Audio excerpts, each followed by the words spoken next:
Hey, welcome back to No Hype Beer Reviews. Unless it's your first time, then welcome. Please consider subscribing. If you do, hit the notification bell, get all the updates.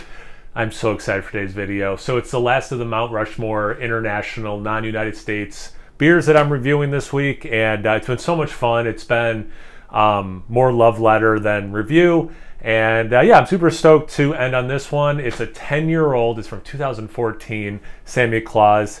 I still remember the first time I had it. This was so many years before the channel, a few years into being into craft beer, and a guy I knew through a woman I worked with, he was, getting into craft beer also, and, we would like every once in a while do, tastings and stuff, and he prefaced, he's like, this is going to blow your mind.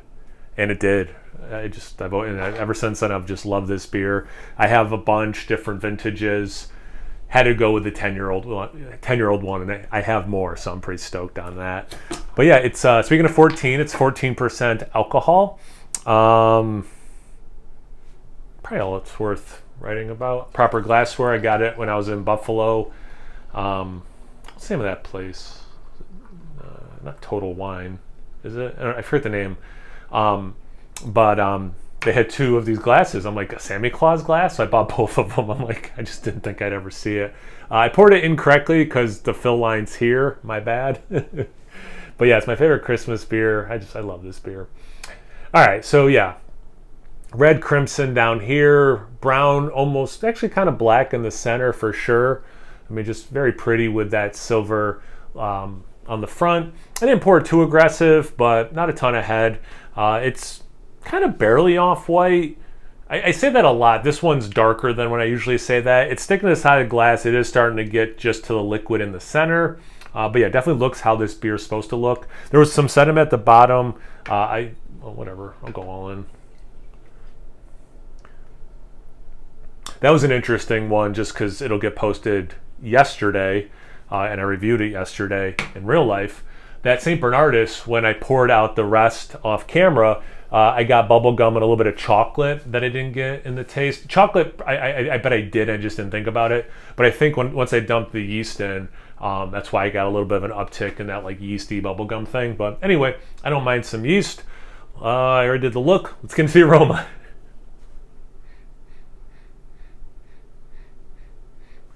Big malty deliciousness. Plum wine, definitely like the dried fruits, raisins, all that kind of stuff for sure. It's interesting because as I'm saying that, I'm like, wait, you're saying a lot of and thinking a lot of similar things to that St. Bernardus 12 you did yesterday, but there's overlap, but it like definitely does not have that Belgian thing, so like it's weird unless you're doing them like close to each other or side by side or something. Like if you're just watching these videos and you don't know either beer or either of them very well, might be confusing. They don't smell too much alike, but they do have a lot of similar components in the aroma. Intensities are different, but yeah, really without any of that Belgian ness to it, it's not like you're smelling a Belgian style quad at all, but it does have some. It's like a barley wine. Has some overlap with an old ale, like that kind of a thing, but they're different styles for sure. So just because I'm in my own head about it, since it was just yesterday, I'm like, man, it sounds like I'm saying the same stuff. Way more plum in this, so. Some of that brown bread, but way less. It smells like liquid candy in a lot of ways, like a brown sugar syrup kind of a thing. But God, this smells awesome. Let's get into the glass. Cheers. Oh, Cellar Sunday, right? Oh my God. It tastes even better than it smells. Oh my God, guys. Oh, I love my life right now.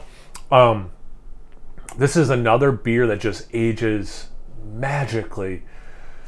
It's got that liquid candy for sure. It's syrupy.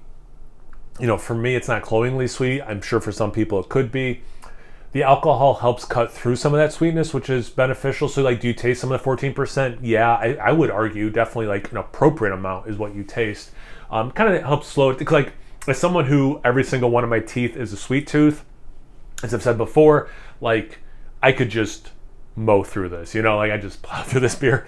But it's like, oh wait, there's a little bit of that alcohol, slow it down, helps dry it out a little bit. Flavors, OMG. All the flavors. All those dried fruits I was talking about, that, like, I want to say brown sugar, like if you were to make almost like a simple syrup, but you were like, I want to use brown sugar, like it's got like what I assume that would kind of be like, maybe more like turbinado sugar, something like that. Even raw sugar. It's just not like a white sugar simple syrup sweetness. There's depth and complexity to it, which is why I'm going to like other sugars. Again, the alcohol to me very appropriate in the taste. It's not overly done at all, but like it definitely helps bring some balance to what is a particularly sweet beer. A little bit of a brown bread. Hits different than that St. Bernardus. The little bit of chocolate I get in this is like the Oreo chocolate wafer part, but like any sugar that's in that, pull it out, which I know is so interesting. I keep talking about the sweetness of this beer, but the chocolate element, it's not like cocoa powder. It really reminds me of that part of the Oreo, but like you really have, maybe not all the sugar, but like you have to really dial back the sweetness because it doesn't have a sweet taste to it, but it has that wafery taste to it. So maybe like when it's baked with the flour or whatever else is in that part of it, of the Oreo, it just like how that presents itself. The plum wine, it's not like if you hate plum, I don't think you'd be like, oh God, what is this beer? But like that's an element to it. So it's got fruitiness that way, fruitiness with the raisins. I got more of, again, this isn't a comparison to St. Bernardus, I just can't get out of my head. That one had a bigger variety of dried fruit. I keep just going to raisins with this. Even like prune, because I keep saying plum and dried, but it doesn't quite hit pruny for me. But God, this beer.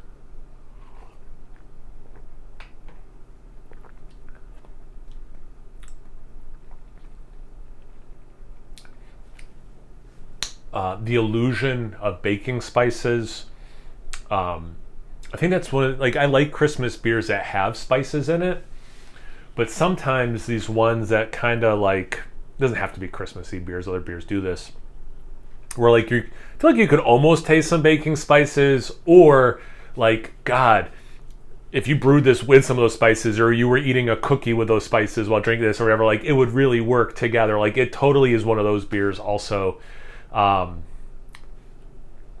My God, it's just, again, like I said in the other 3 videos, I'm trying to do a review, but it just feels like it's a love letter, because it's just, I just want to keep saying this is delicious. This is delicious. If you like malty beers, you should get this beer. Like, I just want to keep saying that, but it's, beer review. I'll do one more sip and then we'll get out of here.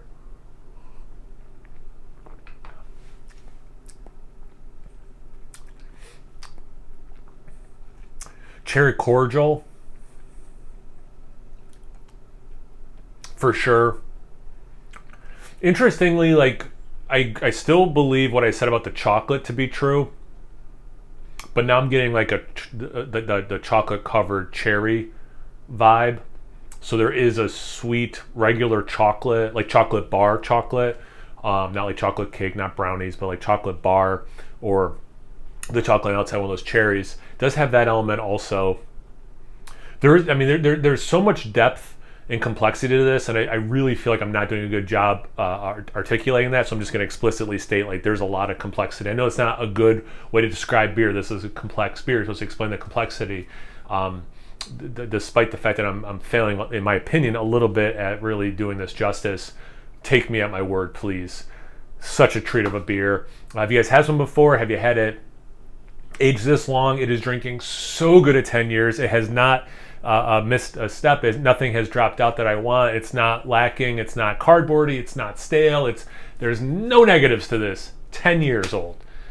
Got to be the wax ceiling. Anyway, comment section below. Let's get those conversations going. Once you're done doing that, make sure you check me out on Instagram and Untapped. It's No Hype Beer Reviews, both those places. So please like, comment, subscribe, and most importantly, imbibe. Cheers, everyone.